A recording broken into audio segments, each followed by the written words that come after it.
It's my feel-good breakfast show.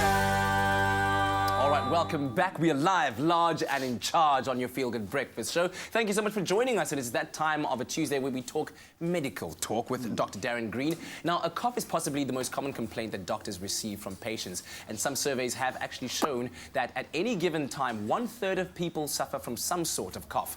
And today we're joined by, of course, our resident Dr. Darren Green, and he's here to hopefully cough up some great advice for us. Yes? Give us a call on 083-913-3728. Always a pleasure to have you here. So how are you? Fantastic. Thanks, Good. Dan. Now, I think let's quickly start off this, but a lot of people might think it's a very easy and simple answer, but what exactly is a cough and what is it trying to do? What's your body trying to do when you cough? Yeah, well, basically, it's got an irritated airway, in a nutshell. And you can do it voluntary or involuntary. The involuntary regulation or the initiation of the cough reflex is something to protect you. It's to protect you from having a foreign body in your airway that can obstruct it and lead to choking, or if they're noxious fumes, like irritating gases, that kind of thing, or just the presence of something like a fur ball in your throat, in your airway, you can also then be irritated. Voluntary, when we feel a bit of irritation and a bit of mucus buildup lower down in the airways, we try to clear it by coughing. And basically, it just involves 3 different phases: inhaling air, and then obviously creating pressure, build up in the lung until the pressure reaches a certain point against the closed glottis at the back of the throat, and then an explosive propulsion of air, which leads then obviously to the sound that you hear when you cough. All right. Now, we want you to give us a call if you have a persistent cough, you know somebody who's suffering from a persistent cough and you want to find out more about this, give us a call on 083-913-3728. Now, Dr. Green, do people, especially men, go to the doctor way too easily for a cough? Just like a little, oh no, I'm sick, I've got to go. What are those telltale signs that say, you need to go now? Men normally go when they've got man flu, the original man flu. But then they're really sick and you know, they've got body pains, etc. But a traditional cough, no, a lot of people actually wait too long before they have it checked out. Some people are a bit neurotic about it. They know that if they start with a little niggle, they move from the typical cough to bronchitis or pneumonia within 2 days. That's the story we hear in practice. And some people have a propensity to develop lung infections and to progress in the disease a lot easier. So, you know, yes, certainly one needs to pick up when it's important. If there's a productive cough, a cough that changes color from yellow to green, or when there's blood-speckled sputum, sure, we want to know about that. Okay. We want to examine you, we want to do special investigations.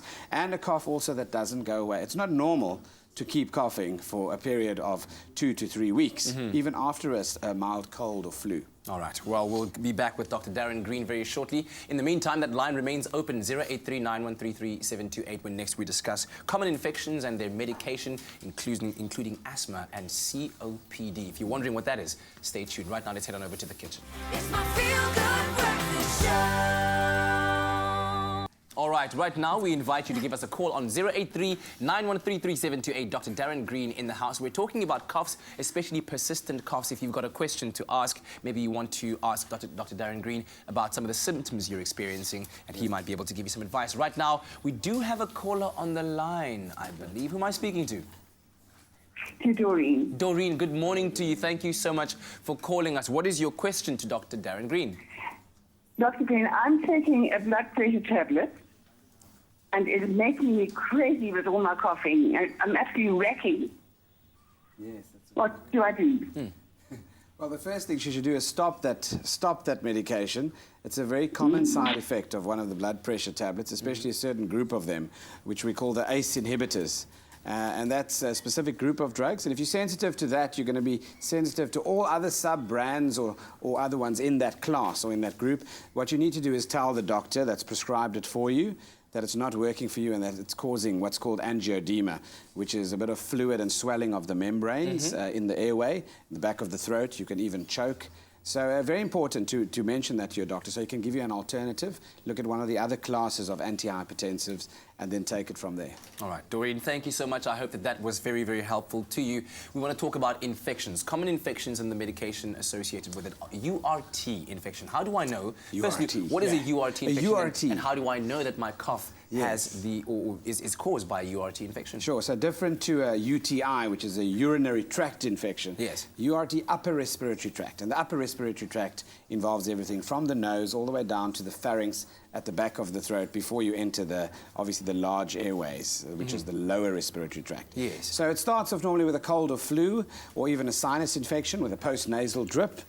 You'll then you'll experience symptoms of a runny nose, tearful eyes, often a little bit of an irritating itch at the back of the throat, and a small cough, so forth. So often the infection starts up there, and viral infections normally clear up, the ones that cause the common cold or even a bit of sinusitis, spontaneously within 10 days or so, with symptomatic treatment only. Yeah. When it's a bacterial infection, however, it can progress and also cause other symptoms that can travel to the lung and give you things like pneumonia, bronchitis, etc., where you have a tight chest or where the lung tissue itself is affected by the bug and where it causes havoc. So you lose a percentage of your lung function. The more of the infection that's spreading in the lung, you can imagine you lose 10%, 20%.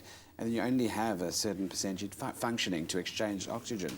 So you then feel obviously short of breath, tired, accompanied with all the systemic effects of an infection, the fever, the sweating, etc. And of course, these are all symptoms that would worry parents if these were to occur to their children, and we'll talk 100%. A little bit more about that very shortly. So give us a call on 083-9133-728. As right now, we give you a chance to win a fantastic trip. It's my feel-good breakfast show. Welcome back. Your Feel Good Breakfast Show, live, large and in charge on SABC3. We're talking to Dr. Green this morning about coughs, persistent coughs. We're talking COPDs, which we'll chat about in a moment, and other URTs. Right now, we've got Jackie on the line, who's given us a call on 083-9133-728 to ask her medical question. Good morning, Jackie. Good morning. Morning, Ted. Morning, Doc. Thank you so much for the call, Jackie. Thank you guys for a wonderful program. I just wanted to ask, Doc, my grandson was born premature, and afterwards he got pneumonia, and he was in an incubator for a while. Now, as he's growing up, he's got this persistent cough, and it's very, very dry. It goes away for some time, then it comes back again. And I have noticed, especially when I don't know if this has got anything to do with the fact, but whenever he eats an apple that's sort of hard and dry, then he starts coughing, but it's a very dry cough. And now what's happened again is he's actually sick. The cough is phlegmy and it's persistent and he's not well. Dr. Green. Chronic cough. So, the character of the cough, as you say, is you can have dry coughs, you can have wet, crackly coughs. You even get whooping cough, which has got like a woo sound to it at the end, the character of the cough. And it's got to do with the sound that is created when the air is forced through the glottis, and the vocal cords and everything are involved with that, obviously. In this case, one always associates a cough primarily with a lung, which is not correct. Oh. A cough can be caused by many different things, from medication side effects all the way through to lung infections or irritation of the airway, but also things like reflux disease, for example. If you have acid reflux and you sleep and you lay flat in a supine position at night time, the stomach content can certainly come up and go down the airway. And that causes then a lot of bronchospasm and recurrent lung infections in many people. In this case, a premature baby, obviously the child's grown up now. So in terms of the lung maturity, that's no longer an issue.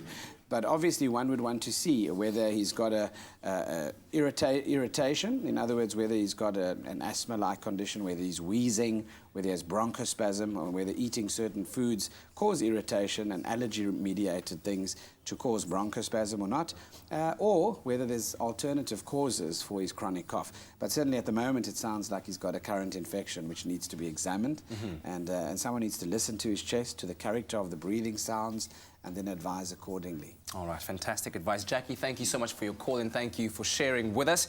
We'll have one more little medical segment with Dr. Darren Green. We'll keep those lines open on 083-9133-728. Give us a call. My feel-good breakfast show.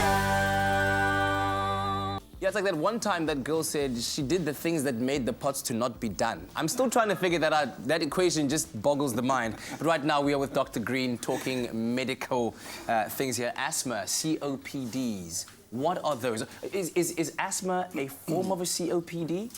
Progressive, long-standing asthma can lead to COPD. COPD is an encompassing term that covers a lot of conditions that could lead to it. It stands for chronic obstructive pulmonary disease. Okay. Excuse me, where the airway itself, It's quite ironic there. where the airway itself has a chronic flow obstruction brought about by a disease process. So chronic bronchitis, which is where you have a chronic productive cough over a long period of time, usually more than 3 months even, and emphysema, which people know about as well, are conditions, for example, associated with COPD. Smokers have a much higher propensity to develop COPD, for example, and people that have untreated asthma. Yeah, and these includes the people that smoke electronic cigarettes too, right? Correct. Well, you've got nicotine in cigarettes. I mean, in the oil that you're using, and what people don't know is the gradient or the concentration of nicotine can be brought down quite considerably as you move through the vaping and that kind of thing.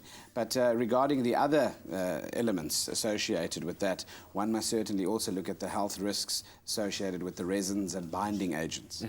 Quickly before we close down the segment, what are the most worrying symptoms that parents should look out for in their children when they have a persistent cough versus what they should look out for in adults to say that, okay, this is a serious enough cough for me to go and see a doctor? Yeah, so when the cough is so persistent that your child turns blue around the lips and mouth and so forth, from not oxygenating sufficiently, certainly. When the cough's productive and contains blood-stained sputums, that would be important. When the amount of mucus that they're producing is so much, or their need to be treated recurrently with antibiotic after antibiotic due to lung infections, certainly that needs to be looked at and worked up properly.